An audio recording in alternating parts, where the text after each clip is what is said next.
Arne Slot reveals some worrying issues about Manchester United's tactics. Manchester United are looking to beat Real Madrid to another South American wonder kid. A new left-back for January is being eyed up, and loads of talks about Eriksen and Adrian Rabiot to go through. This plus all the latest Manchester United news and transfer news that will keep you right up to date with everything. Welcome to Man United Review. My name's Jamie. Before we get into it, please smash a like on the video. And let's jump straight into it. So, how are we all feeling? Let me know in the comments below following the result yesterday. I still haven't got over it, and it's the worst time to lose as well, isn't it, before an international break? Because now we've got 2 weeks to feel miserable about the result, and obviously all the kind of stuff that's going to come out behind it as well. If you haven't seen it, I did a match review, so you can check that out afterwards as well. But I thought we'd just go through, because there was just some actually worrying, or I think fairly worrying comments that came out after the game that I wanted to go through firstly with you, and then we'll go through all the latest.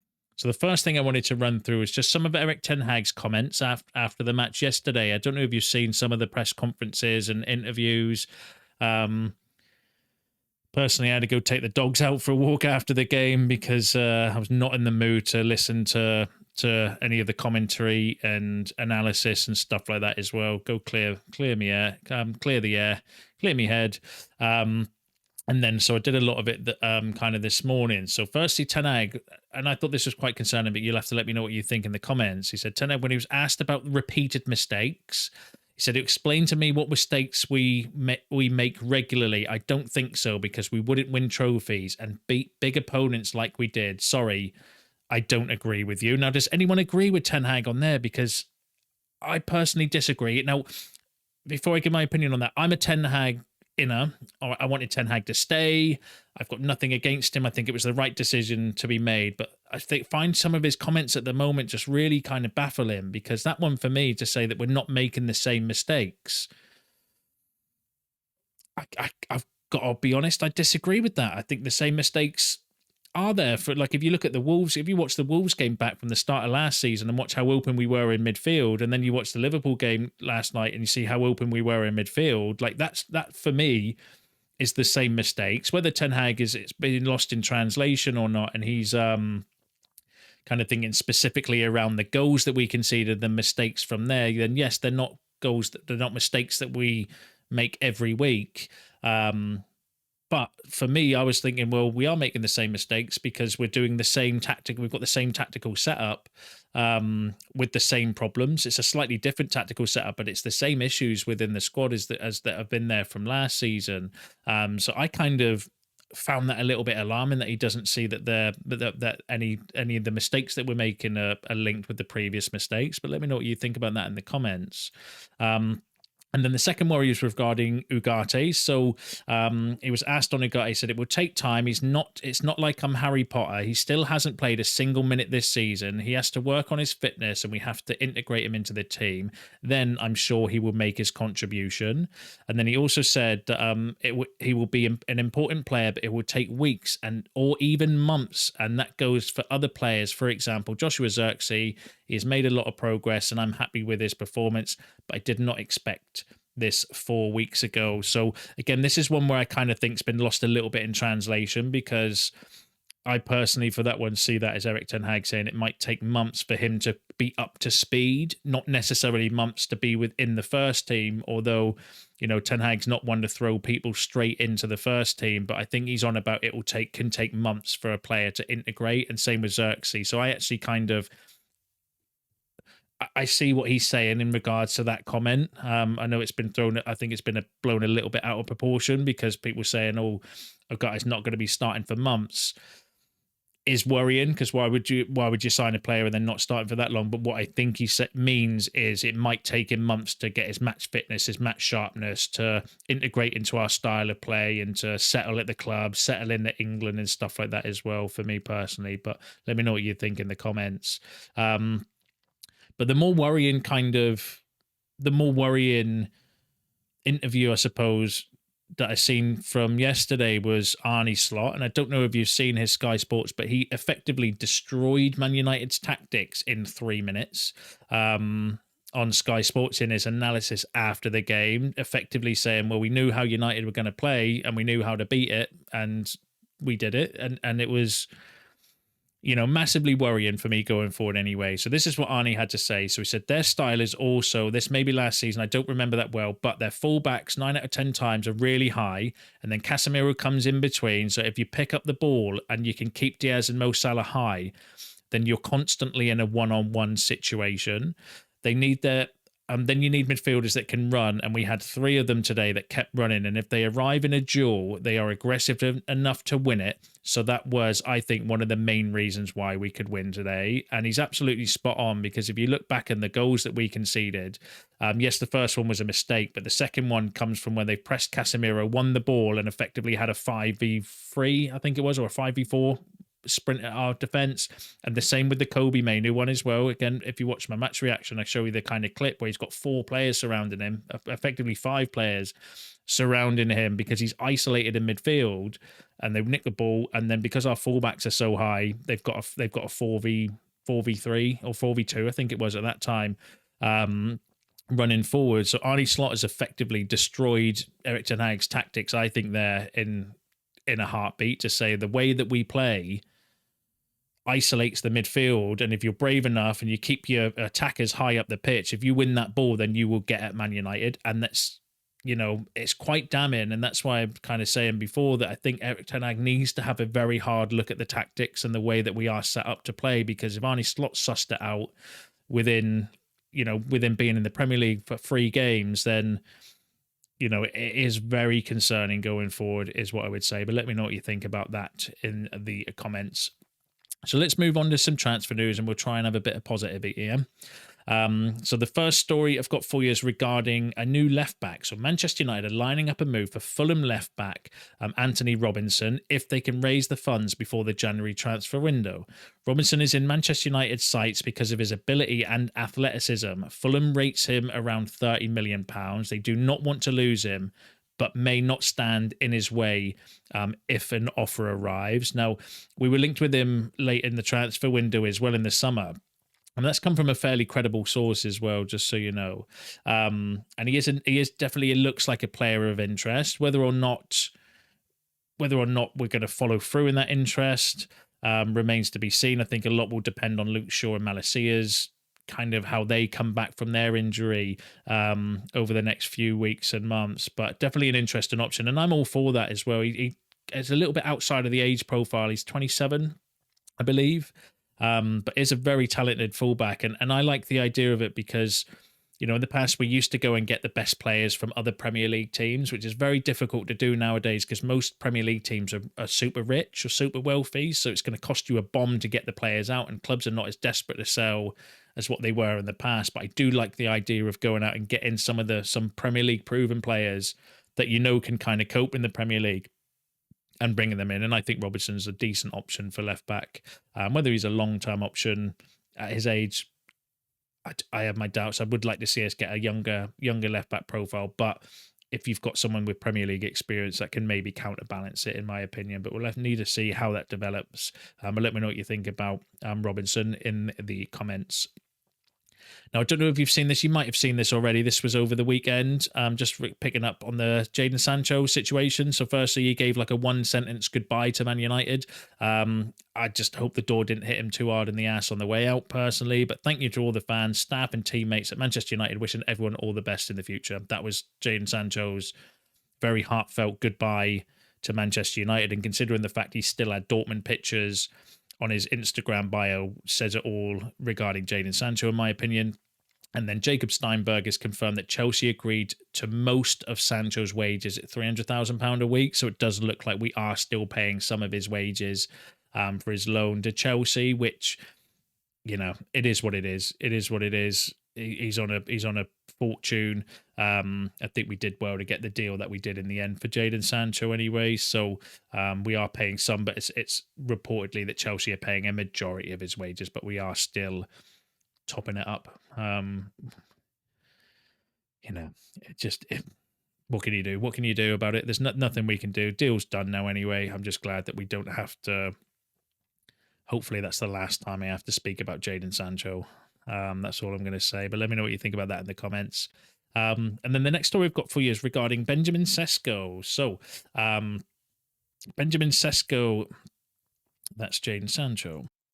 So, Benjamin Sesko was the club's preference to address the issues of the striker this summer. However, committed to his future to RB Leipzig, that United turned their attention to Joshua Zirkzee. So the Athletic were kind of confirming that Benjamin Sesko was a player that we were definitely in for in the summer, but once he decided to stay at RB Leipzig, that's when they switched their attention to Joshua Zirkzee. And we kind of knew that already because it was us, Arsenal, and a few other teams that were in for Sesko. Sesko was seen as an opportunity striker in the market because of his release clause. And a lot of teams did go in and did bid for Benjamin Sesko, including obviously United.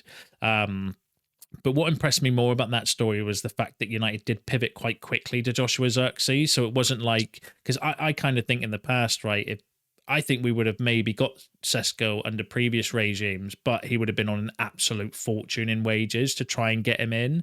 Whereas I think we would have paid him like 350 grand a week under John Murtough and Richard Arnold and stuff just to try and kind of get him through the doors. But the fact that Ineos didn't want to play that game, they bid for him, they accepted his decision, but then also pivoted to Joshua Zirkzee quite quickly. I'm actually cool with that, to be honest. I think he was an opportunity striker that a lot of teams were in for because of his release clause. Same as Zirkzee, actually, because obviously Inter Milan, were favourites to go and get Joshua Zirkzee. He had a release clause, and then United obviously came in and got that deal done as well. But it would have been interesting to see, what Benjamin Sesko is all about. United, he is a player that I've kind of liked, but gone now, can't change the past. Got Zirkzee in, we have to support him. And I actually thought he looked all right yesterday, but it's not his fault, I don't think. He lacked a bit of sharpness though in front of goal, but I thought he had some good tidy touches in and around the place. I thought his link up play and his build up play looked quite tidy. But let me know what you think about that in the comments. And the next story I've got for you is regarding Mastantuono. I'm going to go with, apologies if I butchered that name, but Manchester United have joined the race for Franco Mastantuono after Real Madrid decided to back off, and that came from a fairly credible Spanish outlet. So who is he? I don't know myself, but doing some research, 17-year-old attacking midfielder, can play through the centre and off the right as well because he's left-footed. Plays for River Plate, making his kind of breakout season. So there's not that much kind of data. I've watched a few highlights, but again, it's difficult to kind of see because most of those are like reserve highlights and stuff that I could find. Looks a very interesting player, very highly thought of though in South America. And this would be one that I would be massively kind of for bringing in, like we've done with Kone, like we've done with Chido Obi Martin and Lascelles this summer. Go out and get some of the best young players around. Why not give it a try? I was thinking about this with Kone the other day. Even if he doesn't reach his potential, right? We've signed him for £1 million. Look at the fees that we've sold. Hannibal Mabry, Alvaro Fernandez, and that we've sold them for around £5-6 million. So even if Kone doesn't do very well, we can still make a little bit of profit on him as well, I think, by selling him. So it's a no risk kind of transaction, in my opinion. But interesting player, definitely one to keep an eye on. I don't know much about him. Let me know in the comments if you do and what you think about him. But he does look a really promising player, Argentinian as well.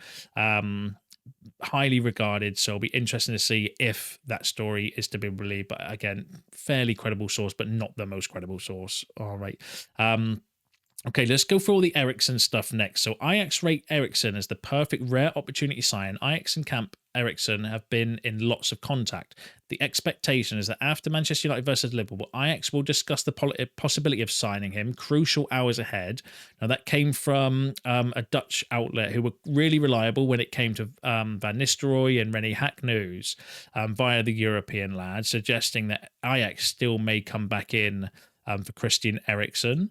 And then we had, again, another Dutch outlet who were very credible when it came to the Van Nistelrooy and that news, saying that Ajax will only make a new signing today if Bergwijn is sold. Ajax would like to strengthen their midfield with with Eriksen, but the chances are unrealistic. And then we had, again, more Dutch outlets saying that Manchester United are in turn looking at free agent Adrien Rabiot, which could give Christian Eriksen the opportunity to leave United for Ajax. So there's been a little bit of noise today regarding Ajax potentially coming in for Christian Eriksen and us potentially then going for Adrien Rabiot as a replacement, which, going off of the form so far this season, I would actually not be that massively against. It depends on the wages, though, for Adrien Rabiot, because I do think he is in a bit of a mercenary stage where he's wanting a high wage. But, going off of the performances so far, would you take him? Would you take Adrien Rabiot now? Let me know in the comments. But then we've also had some kind of stories suggesting that this is not the case. So Christian Eriksen's agent, Martin Schutz, has said that his client is staying at Manchester United despite rumours he could leave for a country with a transfer window still open. So that came from another Dutch journalist. I don't know the credibility of, but it was reposted by some more credible sources. But then Fabrizio Romano said that Adrien Rabiot has been offered to Manchester United many times, but the club never opened the door. United never thought about Christian Eriksen leaving for Adrien Rabiot's arrival. So that was the kind of news story that came out today. And over the last couple of days, actually, but obviously a lot of it's been dismissed, or kind of obviously the football and the result and the performance and stuff is kind of overtaking the transfer news over the last couple of days, but dismissed by Romano. So it looks like Eriksen is not going to Ajax, and it looks like we're not interested in Adrien Rabiot, but you can let me know what you think about that in the comments. And then the final story I've got for you regarding Casemiro. So there's rumours yesterday that he left at halftime when he got subbed off, rightly so. I seen a comment online that someone said he should have been kicked out at Old Trafford at halftime, which I found pretty funny. So the Mail said that Casemiro left at halftime after being subbed off, but they're not true. Rob Dawson confirmed that Casemiro did not leave Old Trafford at halftime, contrary to what was being said on social media. He was in the dressing room with the rest of the team. Erik ten Hag kind of said that in his post-match press conference as well, saying that no, he spoke to him after the game. I think Casemiro still did leave before the rest of the team, but those rumors you need to be careful of online. That's why I don't do instant reaction kind of videos, because I like to wait and see actually what happens and what's developed. But has anyone seen the social media post today from Christian Eriksen's wife, put in like an Instagram post of all of his trophies and that on?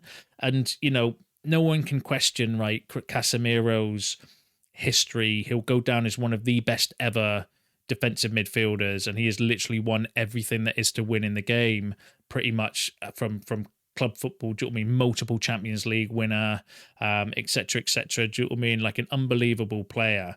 But I kind of saw that, and I was like, there's a timing for those things. Yes, he's had an illustrious career, but it doesn't mean that he didn't still absolutely suck yesterday and hasn't sucked for United for the last 12 months. Barring his first year, I think he's been on the decline, for much longer than just one game. This has been a 12-month kind of issue with Casemiro, and I thought, well, I used to have 32-inch waist as well, but I don't anymore. So that's the kind of thing I think about Casemiro. Yes, he's won a lot of trophies in the past, but the past is the past. I mean, it's what you're doing on the pitch now that matters, in my opinion. And, don't want to keep going over it, but obviously he played a massive part in the result yesterday, and I think against Brighton as well. I think he was culpable for a couple of the goals against Brighton as well, personally. So he is definitely a player of concern at the moment. But again, is a lot of it the way we're set up tactically? Let me know in the comments, so that's you all up to date with the latest news and transfer news. Share your thoughts in the comments below. I do enjoy reading them. I want to always interested to hear what other fans have to think about things. Subscribe to the channel if you're new. Like the video on your way out. See you in the next one.